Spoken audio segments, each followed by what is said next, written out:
तो वो आत्माएं सतगुरु को नहीं चिन्ह सकती, नहीं पहचान सकती। और जिन आत्माओं के अच्छे भक्ति संस्कार होते हैं, युगों युगों से वो परमेश्वर की भक्ति करती आ रही है, जिस प्रकार खुद परमेश्वर की वाणी है कि साधु से ती मस्करी चोरा नाल खुशहाल, मल अखाड़ा जीतेंगे युगन युगन के माल। जो युगों युगों से कबीर परमेश्वर की, चाहे वो परमेश्वर किसी संत रूप में हो, किसी साधु रूप में आया हो, किसी जिंदा महात्मा के रूप में आया हो, किसी अजनबी के रूप में आया हो, और थोड़ी बहुत भी किसी ने उस परमेश्वर की संगति कर ली, सत्संग की संगति कर ली, सच्चे संत की, तो परमेश्वर कहते हैं कि हरि सेवा युग 4 है और हरि सेवा युग 4 है और गुरु सेवा पल 1 है और तासे पटंतर ना तुले, ऐसी कुछ वाणी है परमात्मा की, संत ने किया विचार। हरि सेवा युग 4 है, नहीं पहले गुरु सेवा पल 1 है, नहीं हरि सेवा युग 4 है, हरि सेवा युग 4 है, गुरु सेवा पल 1, तासे पटंतर ना तुले, संतन किया विचार। यानी जो सच्चा सतगुरु है, जो खुद, जो सारी सृष्टि का मालिक है, जिसने पूरा ये खालिक, ये जो खलक परमात्मा ने जो रची है, वो खालिक का जो खलक है, जो रहनुमा है, जो खुदावन है, जो परमेश्वर है, सच्चा बादशाह है, जिसको मुसलमान भाई उसको अपने तरीके से कहते हैं कि वो खुदावन है, वो अल्लाह है, वो रब है, वो सच्चा है। ये जो अपने जो ईसाई भाई है वो मसीह है, जैसा भी वो लोग बोलते हैं, वो सब टारगेट केवल एक ही है, वो सब के सब वो परमेश्वर के लिए बोलते हैं। अपने भाषा में, अपनी लैंग्वेज में वो चाहे किसी भी शब्दों का यूज करें, सब के सब वो परमेश्वर के लिए है। तो वो उस परमेश्वर की शरण में अगर थोड़ा सा भी कोई आ जाता तो परमात्मा उसको लंबे समय के लिए रिचार्ज कर देते हैं। और ऐसी आत्मा को जब परमात्मा ऐसे समय में मिलते हैं, चार्ज करते करते लेके आते हैं और मिलते हैं, तो उस परमेश्वर के आशीर्वाद से, उस परमेश्वर के रहम से, और साथ में परमात्मा ने उस आत्मा को जो चार्ज किया है, उस आधार से परमात्मा अपनी शक्ति से, अपनी समर्थता से परमात्मा खुद भगत को अपनी पहचान करवाता है। भगत कभी भी भगवान की पहचान नहीं कर सकता, लेकिन भगवान को पहचान फिर एंड में भगत ही दिलवाता है। देखो कैसा खेल है परमात्मा का। भगत भगवान की पहचान नहीं कर सकता, लेकिन भगत के बिना भगवान की भी पहचान नहीं है। भगवान का भी कोई मतलब नहीं अगर उसका भगत ना हो तो। भगत के वश में है भगवान, भगत के वश में है भगवान। भगत है तो भगवान को जानेंगे। देखो कैसा खेल है ये परमात्मा का। तो पुण्यात्माओं, इस प्रकार वो आत्माएं सतगुरु को पहचान सकती हैं, अन्यथा और कोई नहीं पहचान सकता। तो ये सबसे बड़ा जो जाल है काल भगवान का, इस घटना के माध्यम से, इस बलात्कार वाली घटना के माध्यम से, ये उन आत्माओं को तोड़ने का प्रयास था। जो आत्मा, चाहे वो 20 साल से लग रही हो, चाहे 10 साल से लग रही हो, चाहे 2 महीने से लगी हो, चाहे उसको प्रथम नाम हो, चाहे सतनाम हो, चाहे उसको सार नाम प्राप्त हो, और काल ने जो ये जाल फेंका है, अब इस जाल में अगर 2 पक्षी भी अगर फंस गए, अगर 2 तोते भी फंस गए, तो उसका अपना मकसद जाल फेंकने का पूरा हुआ। वो खाली जाल उठा के नहीं जा रहा। तो ये जो मैसेज आया था इस भाई का, खाली पोस्टर पढ़ के उसको इंतजार करना चाहिए था कि भाई भगत जी कह रहे हैं कि मेरे पास प्रमाण है, सबूत हैं, कम से कम भगत जी को लाइव तो देखो, एक बार वीडियो तो देखते हैं वे है क्या हकीकत में। लेकिन इस भाई ने सीधा लिख दिया, इतने दिनों से भक्ति मार्ग में होने के बाद भी भाई ये सब क्या हो रहा है भाई, अब तो विश्वास उठता जा रहा है इस मार्ग से। देखो पुण्यात्माओं, अब कितनी बड़ी चाल है ये काल भगवान की। भगत जी का लेख क्या है, शब्दों को पहचानिए भाई। अब तो विश्वास उठता जा रहा इस मार्ग से। अब पुण्यात्मा, ये मार्ग किसका है? ये मार्ग किसी के बाप का नहीं है, ये मार्ग उस बलात्कारी का नहीं है, ये मार्ग महेंद्र भगोड़े का नहीं है, ये मार्ग उस चापलूस बेटी और उस अनारों का नहीं है। ये किसका मार्ग है? जिस मार्ग से ये भाई कह रहा है कि भाई अब तो विश्वास उठता जा रहा इस मार्ग से, ये मार्ग है परमेश्वर का, परमात्मा का। तो देखो काल ने कितना बड़ा दाव खेला। ये जो लिख दिया वही बात है, वो भगत ने बोल दिया वही बात है। क्यों? क्योंकि ये मन कर्म वचन की भक्ति है, क्योंकि ये कबीर परमेश्वर की भक्ति है, ये सतगुरु रामपाल जी महाराज जी की भक्ति है, जो मन कर्म वचन की भक्ति है। जो मन में सोच लोगे उसका भी उतना ही पुण्य और पाप है, जो हाथ से कर दोगे उसका भी उतना ही पुण्य और पाप है, और जो मुंह से निकाल दोगे उसका भी उतना पुण्य और पाप है। ये वो भक्ति है। तो इसने लिखा भाई अब तो विश्वास उठता जा रहा इस मार्ग से, जबकि इसको लिखना यह चाहिए था कि भाई अब तो विश्वास उठता जा रहा है गुरुजी के परिवार से, अब तो विश्वास उठता जा रहा है इन फर्जी नामदान केंद्रों पे बैठे हुए भेड़िए इस भगत के रूप में इन भेड़ियों पे अब तो विश्वास उठता जा रहा है इन स्टेट कोऑर्डिनेटरों से। इसको यह लिखना चाहिए था, लेकिन काल ने जाल फेंका तो काल के जाल में कौन फंसा? पक्षी फंस गया। ये खाली एक का कमेंट्स आया है, ऐसे हजारों के मन में शंका आई होगी जिन्होंने अपनी अज्ञानता के चलते गुरु में और इस मार्ग में दोष देखा कि यार संत रामपाल जी महाराज जी की भगत ही ऐसा कर रहे। अरे भगत अपनी ऐसी तैसी करवाएगा भाई, भगत अपनी ऐसी तैसी करवाएगा, भगत से लेना देना क्या संत रामपाल जी महाराज जी का? अरे डॉक्टर है, आप डॉक्टर के पास जाते हो, आपको कैंसर है, आपको एड्स है, आप डॉक्टर के पास गए, डॉक्टर ने आपको मेडिसिन दे दी और डॉक्टर ने आपको बता दिया कि ये दवाई इस टाइम खानी है, ये दवाई इस टाइम खानी है। आप अपने घर पे आ गए और घर पे आने के बाद में आप टाइम पे मेडिसिन नहीं ले रहे।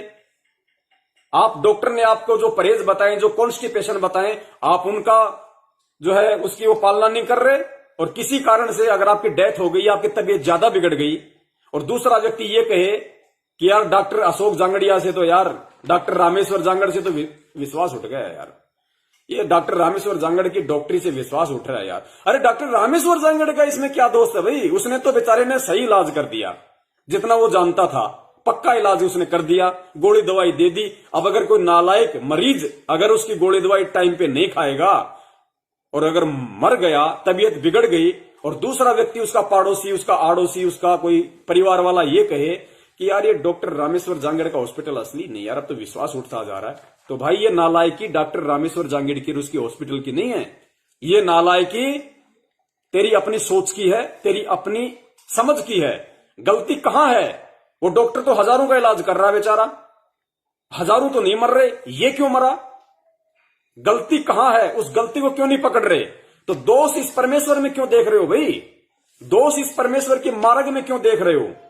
ये दोष तो जानबूझ के परमेश्वर में निकाले जाएंगे, क्योंकि ये लड़ाई है काल भगवान और परमेश्वर के बीच। पुण्यात्माओं, ये सूक्ष्म रूप में लड़ाई चल रही है, तुम्हें पता नहीं है। ये जो हम टीवी चैनलों पे देखते हैं ना, इराक में, सीरिया में, फलाना में, दिखना में, वर्ल्ड वार, ये कुछ नहीं है, ये कुछ नहीं है। इससे बड़ी लड़ाई केवल आज चल रही है इस पृथ्वी लोक पे। सबसे बड़ी लड़ाई सूक्ष्म रूप में काल भगवान की और परमेश्वर की, और स्थूल रूप में सतसेवकों की और सतलोक आश्रम मैनेजमेंट हरियाणा की। ये विश्व का सबसे बड़ा वार है, सबसे बड़ा वार। क्योंकि अगर दो देशों में या चार देशों में अगर आपस में लड़ाई होने की संभावना है, जैसे आपने देख रहा होगा सीरिया, इराक, इजराइल, उधर अमेरिका, चाइना, भारत, अरे ये देश तो खाली एक दूसरे की सीमाओं पे कब्जा करने के लिए लड़ रहे हैं, खाली एक दूसरे से ताकतवर होने के लिए लड़ रहे हैं। ये तो खाली पैसों के लिए लड़ रहे हैं, जमीन के लिए लड़ रहे हैं। अरे पुण्यात्माओं, ये लड़ाई तो 84 लाख योनियों से मुक्ति पाने के लिए लड़ी जा रही है। सदा सदा के लिए इस मृत्यु लोक को त्याग कर गधे कुत्ते बनने से पीछा छुड़वाकर सतलोक जाने की लड़ाई लड़ी जा रही है। ये सबसे बड़ी लड़ाई है इस विश्व की। अगर अमेरिका ने अगर भारत को जीत लिया, भारत ने चाइना को जीत लिया, तो क्या जीत लिया? अगले जन्म में वो चाइना का प्रधानमंत्री भी वो गधा बन के घूमेगा, भारत का प्रधानमंत्री भी गधा बन के घूमेगा। क्योंकि परमेश्वर का विधान है, एक हरि की भक्ति बिन राजा ऋषभ होय, माटी लदे कुमार की घास न डाल कोई। एक हरि की भक्ति बिन राजा ऋषभ हो, ऋषभ यानी गधा, बिना परमात्मा की भक्ति के राजा गधा बनता है। तो ये तो गधा बनने की लड़ाई लड़ रहे हैं और हम इन पे फोकस कर रहे हैं। और यहां जो सबसे बड़ी लड़ाई लड़ी जा रही है, गधा ना बनाकर सतलोक भेजने की, हंस बनाने की, उसकी तरफ किसी का ध्यान नहीं है। इस लड़ाई में कोई सहयोग नहीं दे रहा, सब लोग आंखों पे काली पट्टी बांध के बैठे हैं। तो पुण्यात्माओं, ये असली लड़ाई चल रही है, असली विश्व युद्ध, असली वर्ल्ड वार अगर इस पृथ्वी पे कोई चल रहा है वर्तमान में, तो सतसेवक और सतलोक आश्रम मैनेजमेंट हरियाणा के बीच चल रहा है, भले इसका प्रारूप छोटा क्यों ना हो। क्योंकि लड़ाई का मकसद क्या है, लड़ाई क्यों लड़ी जा रही है, लड़ाई का एम क्या है, उद्देश्य क्या है। किसानों की और सरकार की लड़ाई किस लिए है? जमीन के लिए, रोजी रोटी के लिए। दो देशों की लड़ाई किस चीज की? एक दूसरे से ज्यादा ताकतवर बनने के लिए, जमीन हड़पने के लिए। और ये सतसेवक और मैनेजमेंट के बीच की लड़ाई आत्माओं को काल की चालों से बचाने के लिए, आत्माओं को काल जाल में फंसकर गधा कुत्ता बनने से बचाने के लिए। तो पुण्यात्माओं, असली लड़ाई, असली वर्ल्ड वॉर अगर इस विश्व में कोई चल रहा है तो केवल सतसेवक और सतलोक आश्रम मैनेजमेंट हरियाणा के बीच में। और निर्णय आप लोगों ने करना है कि आप लोगों ने सत्य का साथ देना है या असत्य का साथ देना है, आप लोगों ने चीन का साथ देना है या आप लोगों ने भारत का साथ देना है। ये डिसीजन आपने करना पड़ेगा। तो देखो कितनी बड़ी चाल काल ने चली इस मैसेज के माध्यम से, और वो भाई आसानी से काल भगवान की चाल में आ गया। बस इतना सा ही खेल है परमात्मा से दूर होने का। परमात्मा से दूर होने का मतलब ये नहीं कि आप परमात्मा को गाली दोगे तब आप परमात्मा से दूर माने जाओगे। परमात्मा से दूर होने का मतलब है अपने मन में अपने सतगुरु के प्रति और इस सतगुरु की जो भक्ति है उसके प्रति मन में जरा सा भी दोष पैदा करना, तुरंत सतगुरु से दूर होना है। यही सूक्ष्म खेल है, यही सूक्ष्म लड़ाई है काल भगवान और परमेश्वर की। और यही चाल थी इस घटना के माध्यम से। और दास कह रहा है ये तो एक बलात्कार हुआ है एक नामदान केंद्र पे। पुण्यात्माओं, अगर भक्ति बीज हो, अगर परमेश्वर के हंस हो, क्योंकि ये छटनी चल रही है, ये दिन ब दिन छटनी चलती रहेगी। अगर आने वाले दिनों में इनके 500 के 500 नामदान केंद्रों पे अगर एक एक दिन में अगर 5-5 बलात्कार होते हैं, एक नामदान केंद्र पे एक दिन में 5 बलात्कार, और अगर 500 के 500 नामदान केंद्र पे रोजाना बलात्कार हो रहे हैं, पुण्यात्माओं, तो भी ये पल्ले गांठ लगा लेना इस मार्ग में और इस भगवान में। इतना सा भी दोष अपने अंदर मत ले आना कि फिर क्या असर हुआ परमात्मा की भक्ति का। जो 20-20 साल से भक्ति कर रहे हैं वो ऐसे घटिया कर्म कर रहे हैं, नामदान संचालक ऐसा घटिया कर्म कर रहे हैं। उस बहन की रक्षा परमात्मा ने क्यों नहीं करी? उस बहन की रक्षा परमेश्वर ने क्यों नहीं की? क्या परमात्मा इतना भी नहीं कर सकते थे? परमात्मा ने तो द्रौपदी की साड़ी बढ़ा दी, परमात्मा ने महाभारत में टटीरी के बच्चे के अंडों की रक्षा कर दी। परमात्मा ने क्या नहीं किया? अगर संत रामपाल जी महाराज जी वास्तव में अगर वही परमात्मा होते, अगर वही भगवान होते, तो आज क्या परमात्मा अपनी उस बच्ची की रक्षा नहीं कर सकते थे? क्या परमात्मा को नहीं पता था कि वहां पे वो बेटी जा रही है नामदान शुद्ध करवाने, और वहां पे वो हवस के पुजारी, वो भगत के रूप में भेड़िए बैठे हैं, वो बेटी को नोचेंगे? क्या परमात्मा इतना भी नहीं कर सकता था? क्यों करे परमात्मा? सवाल यह है कि परमात्मा क्यों करे? अगर परमात्मा ने आज भी अगर यही करना होता तो परमात्मा ने 27 साल तक अपना माथा क्यों पचाया हम जैसे पत्थरों के साथ? क्यों परमेश्वर ने दीवारों से फिर अपना सिर फोड़ा ये तत्व ज्ञान दे दे के, सत्संग कर करके? क्यों परमेश्वर ने गांव में जा जाके लोगों की गालियां खाई, लोगों के डड़े खाए आप और हम जैसे नीचों के लिए? अगर आज भी परमात्मा ने अगर चमत्कार करके ही बचाना था तो फिर सत्संग किस लिए सुनाए थे?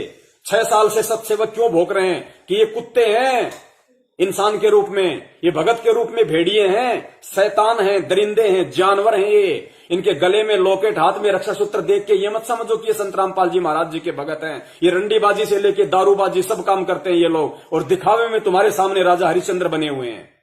इस चीज का फैसला तुम लोगों ने करना था इनके कर्म और कुकर्मों के हिसाब से। और 6 साल से इन्होंने क्या क्या कर्म कुकर्म किए? क्या तुम्हारे बाप ने किए? क्या तुम्हारे बाप ने कभी तुम्हें वो शिक्षा दी? क्या तुम्हारे बाप ने कभी तुम्हारे को पाठ पढ़ाया राजनीति का, आरक्षणबाजी का? पढ़ाया कभी? क्या तुम्हारे बाप ने कभी तुम्हें कहा कि बच्चा कुपात्र के हाथ में दान देना चाहिए? क्या तुम्हारे बाप ने कभी तुम्हें सिखाया कि भाई किसी भगत को दान देना चाहिए? परमेश्वर ने सिखाया अपने सत्संगों के माध्यम से, अपनी वाणियों के माध्यम से, अपने उपदेश के माध्यम से। क्या सिखाया? गुरु बिन माला फेरते, गुरु बिन देते दान, गुरु बिन दोनों निष्फल है, चाहे पूछो वेद पुराण। परमेश्वर ने बताया कि जब तक ना देखे निज नैना, निज यानी अपने, नैन यानी आंख, कि हे मूर्ख प्राणी, जब तक ना देखे निज नैना तब तक ना माने गुरु के बहना।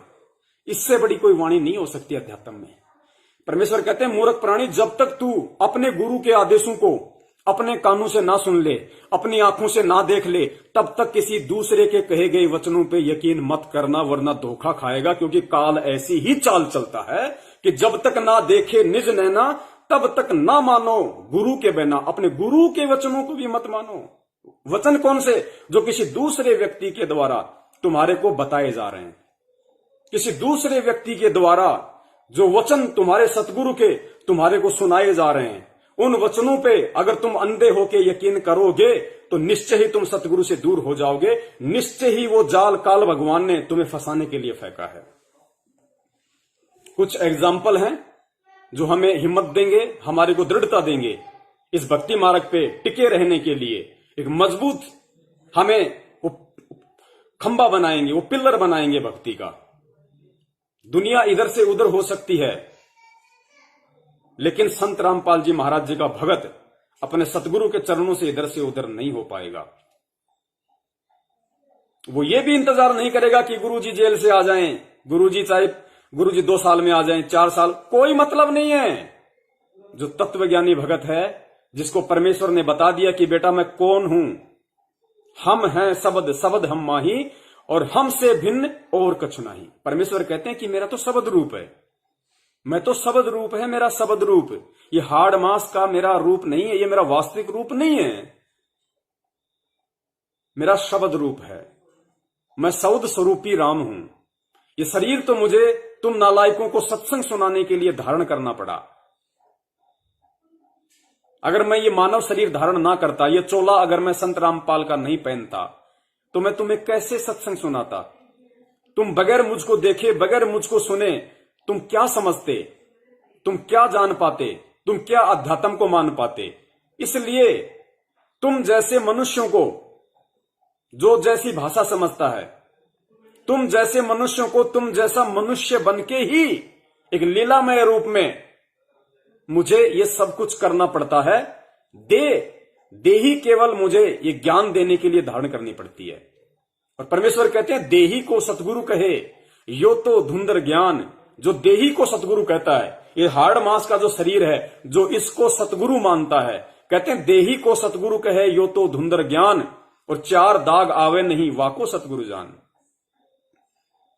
कबीर परमेश्वर को लोग अपने जैसा मान रहे थे। खुद धर्मदास जी इतना ज्ञान लेने के बाद अपने जैसा देही वाला मान रहे थे, हाड़ मांस वाला मान रहे थे। परमेश्वर ने कहा रे भाई, मैं तेरी तरह हाड़ मांस का नहीं, मैं तेज पुंज का शरीर है मेरा। गरीबदास जी महाराज जब तक रहे 35 साल तक छुड़ाने में, लोगों ने उनको परमात्मा नहीं माना, अपने जैसा माना, बावड़िया, छोरी का छोरा, पागल।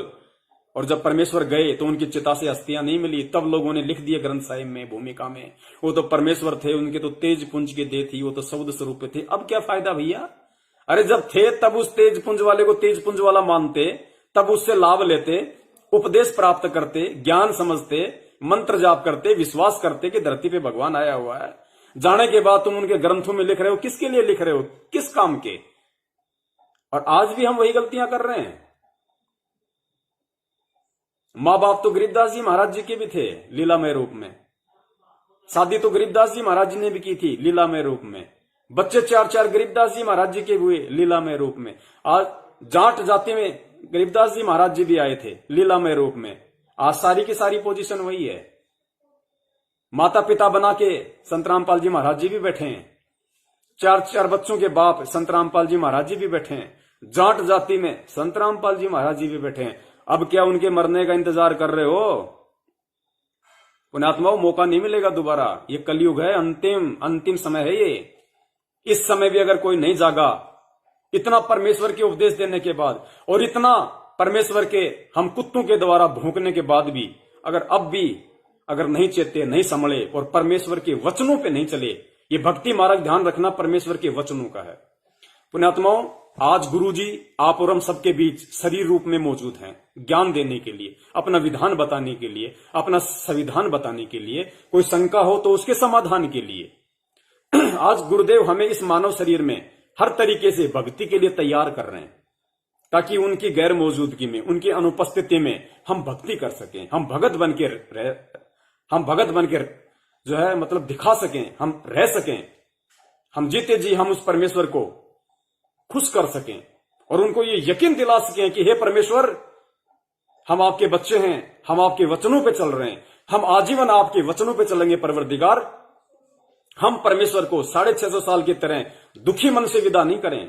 पुण्यात्माओं, ये प्रण कर लो, सतगुरु को शब्द रूप में मान लो। अब परमेश्वर कहते हैं हम हैं शब्द, शब्द हम माही, और हमसे भिन्न और कछु नहीं, और कोई रूप नहीं है मेरा, असली रूप मेरा शब्द रूप है। जब तुम ये शरीर छोड़ोगे यहां से, तो मैं इस रामपाल वाले हाड़मास के रूप में तुम्हारे साथ नहीं जाऊंगा। मैं तुम्हारे आसपास रहूंगा, लेकिन शब्द रूप में रहूंगा। मुझे अपने आसपास ही मानना, और जब मुझे आवश्यकता होगी या तुम्हें आवश्यकता होगी मेरी, और जब मुझे उस रूप धारण करने की आवश्यकता पड़ेगी, तो परमेश्वर कहते हैं मैं शब्द रूप परमात्मा तुम्हारे लिए वो रूप भी धारण कर लूंगा। जब जहां आवश्यकता पड़ेगी इस मार्ग में, रास्ते में, तो मैं जो है अपना शरीर रूप धारण कर लूंगा, लेकिन मेरा असली रूप मेरा शब्द रूप है। ये देह तो परमेश्वर को भी त्याग के जानी पड़ेगी, ये देह तो हमारे को भी जो है त्याग के जानी पड़ेगी। असली रूप उस परमेश्वर का वो है जो आप और हमारा इस स्थूल शरीर को छोड़ने के बाद में जो हमारा सूक्ष्म रूप है, जो दिखाई नहीं देता, इसके अंदर ऐसा ही एक शरीर है, सेम टू सेम, वो नूरी शरीर है, सूक्ष्म शरीर है। वो नूरी तो वहां जाके होगा सतलोक में, लेकिन सूक्ष्म शरीर है जो दिखाई नहीं देता। ऐसा ही उस परमेश्वर का है। उन्होंने आज जो ये सतगुरु का ओवरकोट पहन रखा है, संत रामपाल जी महाराज जी का, उसके अंदर जो सूक्ष्म शरीर है वो है हमारा असली सतगुरु, वो है शब्द रूप परमात्मा का, जिसमें ना हाड़ होता ना मांस होता। जैसे सूक्ष्म शरीर है, गुरुदेव ने क्या आगे सूक्ष्म शरीर में अगर भक्ति नहीं करोगे तो नरक में ठोक दिए जाओगे। फिर वहां पे तुम्हारे काल भगवान के दूत हैं, तुम्हारे अंदर वो भाले मारेंगे, वो तीर मारेंगे, लेकिन मरता नहीं आदमी, लेकिन पीड़ा इतनी होती है जितनी आज कोई मारे, लेकिन शरीर को कोई नुकसान नहीं। वो आंख में तीर मार देंगे, आंख नहीं फूटती, दिखना बंद नहीं होता, लेकिन पीड़ा उतनी होती है जितना आज कोई हमारी आंखों में तीर डाले। तो वो सूक्ष्म रूप है, वो सूक्ष्म शरीर है। ऐसा ही सतगुरु का जो रूप है वो शब्द रूप है। ये हाड़ मांस का रूप नहीं है सतगुरु का। और एक्चुअल में आज परमात्मा जिस संत रामपाल जी महाराज जी के रूप में है, वो हाड़ मांस नहीं है।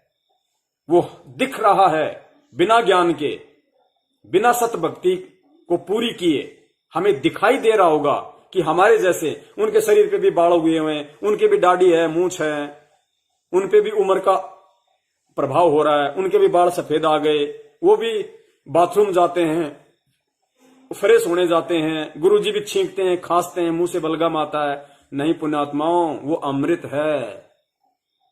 वो सतगुरु का बलगम भी अमृत है, अमृत, क्योंकि ये खुद परमेश्वर है। ये तेज पुंज का शरीर है, ये तेज पुंज के शरीर में बलगम नहीं होता पुण्यात्माओं।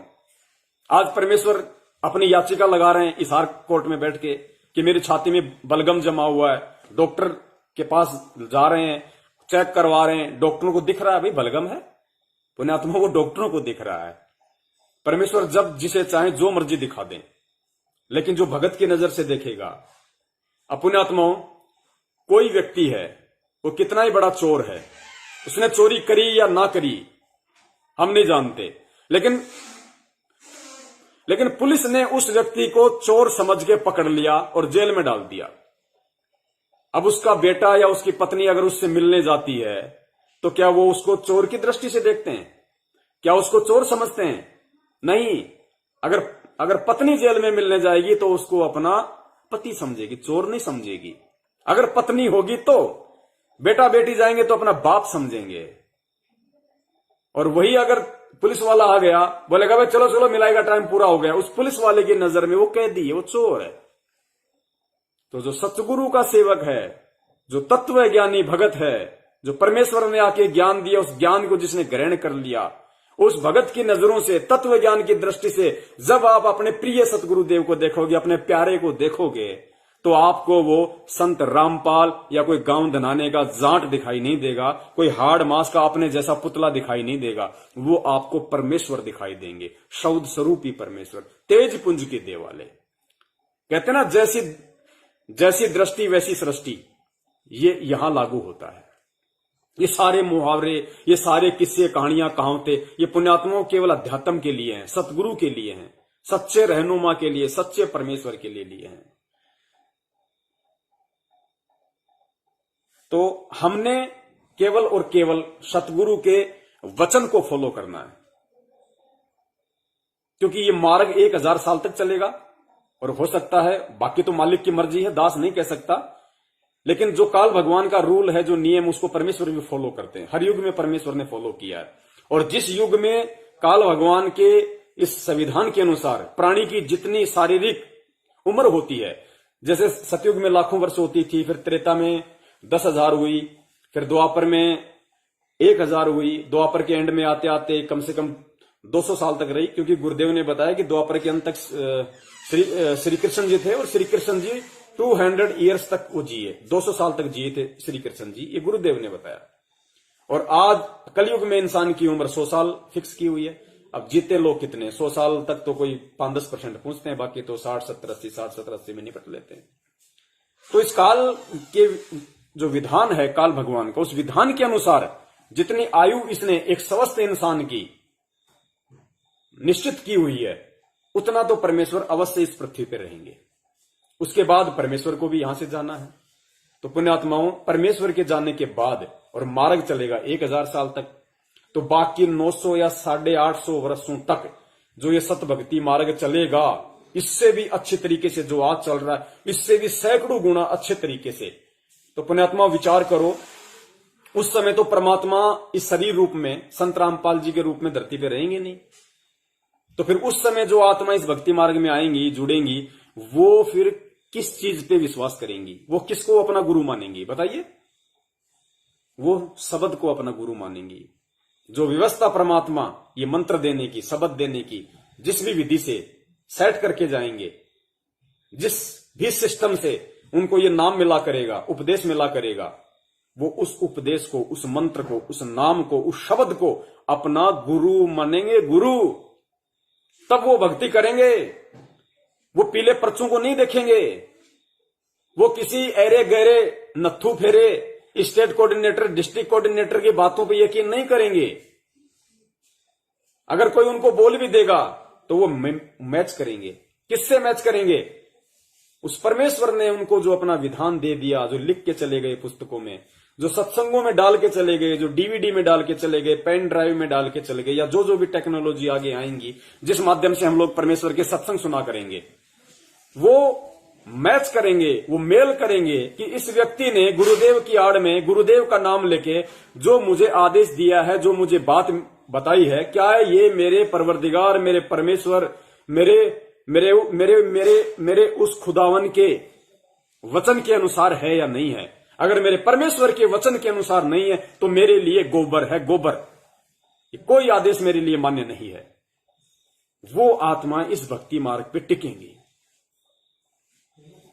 और जो परमेश्वर के वचन पे नहीं चला, वो भाई आज भी डगमग है, वो आज से पहले भी डगमग था, और वो आगे भी डमरू की तरह डगमग डगमग ही रहेगा। वो शंकर जी के डमरू की तरह कभी इधर कभी उधर लोग उसकी गुड़ गुड़ गुड़ गुड़ बजाते रहेंगे, वो बजता रहेगा। बाकी और परमेश्वर ने तो स्पष्ट कह दिया था, क्योंकि साध वचन पलटे नहीं, चाहे पलट जाए ब्रह्मांड। परमेश्वर ने जो वचन अपने मुंह से निकाल दिया, पुण्यात्मा, वो वचन फैल नहीं हो सकता परमेश्वर का। वो सत्य है। अब वो सत्य आप मानो या ना मानो, वो आपके अपने विवेक के ऊपर है। तो इन नामदान केंद्रों पे जो लोग ये कहते हैं कि भाई नामदान केंद्र पे ऐसी घटना क्यों हो गई, वहां तो गुरुजी बैठे थे। कहां गुरुजी बैठे थे?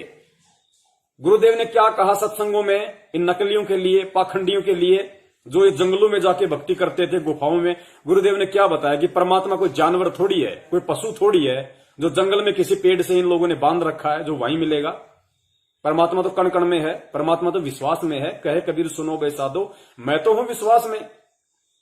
और पुण्यात्मा, उस परमेश्वर ने इन नामदान केंद्रों पे जो लोग बैठे हुए हैं, मैनेजमेंट के चमचे, इन मैनेजमेंट के चमचों के बापों के विषय में, इनके आकाओं के विषय में, आका कौन? सतलोक आश्रम मैनेजमेंट हरियाणा, ये ऊपर वाले लोग, वर्ल्ड कोऑर्डिनेटर, स्टेट कोऑर्डिनेटर, गुरुजी का परिवार, गुरुजी का ये कलयुगी भाई, इनके विषय में जो राष्ट्रीय समाज सेवा समिति जो आश्रम में बनी हुई थी, एक मैनेजमेंट मनमुखी, गुरुजी की बातों को कम मानना, अपनी मनमानी ज्यादा करना, बरवाला कांड से पहले जो राष्ट्रीय समाज सेवी समिति के नाम से इन्होंने एक संगठन बना रखा था, उसके विषय में गुरुदेव ने क्या कहा? अरे ये कोई डूम भाट नहीं बोल रहा।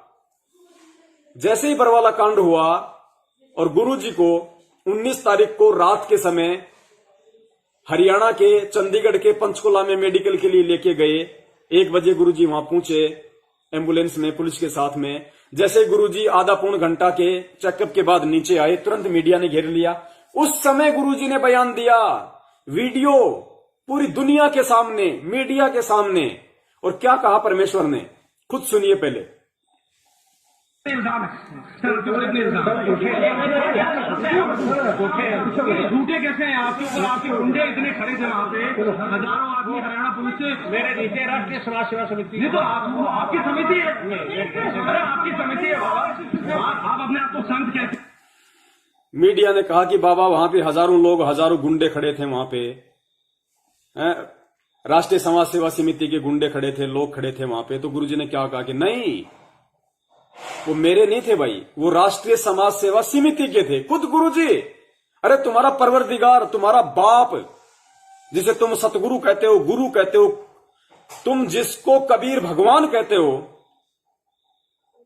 वो खुद कह रहे हैं उस समिति के विषय में, जिस समिति ने ये 600 फर्जी नामदान के अंदर देश विदेश में खोल रखे हैं, ये धर्म को धंधा बना के दुकानें सजा रखी हैं, उस धार्मिक पाखंडियों के विषय में, अपने भाई के विषय में, अपने बेटों के विषय में, अपने परिवार के विषय में, इन स्टेट कोऑर्डिनेटरों के विषय में, खुद तुम्हारा बाप, तुम्हारा गुरु, जिसको तुम कबीर परमात्मा कहते हो और उसकी वाणी का हवाला देते हो कि साध वचन पलटे नहीं, चाहे पलट जाए ब्रह्मांड, कि परमेश्वर ने जो बात बोल दी वो पलट नहीं सकती। लेकिन तुम परमेश्वर की बात पे यकीन करते हो, अपने गुरु की बात पे यकीन नहीं करते। क्यों? क्योंकि तुम अपने गुरु को परमेश्वर नहीं मानते। अगर गुरु को परमेश्वर मानते तो आज तुम अपने बाप की इस वाणी पे चलते, जिसने एक झटके में पूरे के पूरे सिस्टम को, जिसको तुम मैनेजमेंट कहते हो, 2014 में 19 नवंबर 2014 रात्रि 1:45 बजे रिजेक्ट कर दिया था, अपना एक वचन बोल के कि राष्ट्रीय समाज सेवा समिति मेरी नहीं है। सुनो ध्यान से,